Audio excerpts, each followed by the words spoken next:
Welcome. In front of me is a HUAWEI Pura 7E Ultra, and today I will show you how you can import contacts from your SIM card to the device.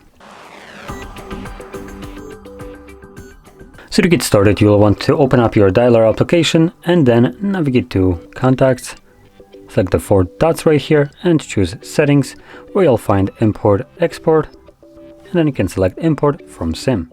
This in turn will display all the contacts that you have on your SIM card. You can quickly select all of them by clicking right here. There we go. You can also deselect maybe contacts that you don't want, and from there click on Import. Now this will then bring up the option for you to import to either the phone. If you have some kind of account signed in, it would also show those, but I don't have any account signed in, so it only shows me phone as an option. So that's what I'm going to click on. This will then import the selected contacts, which you can now find in your contacts list.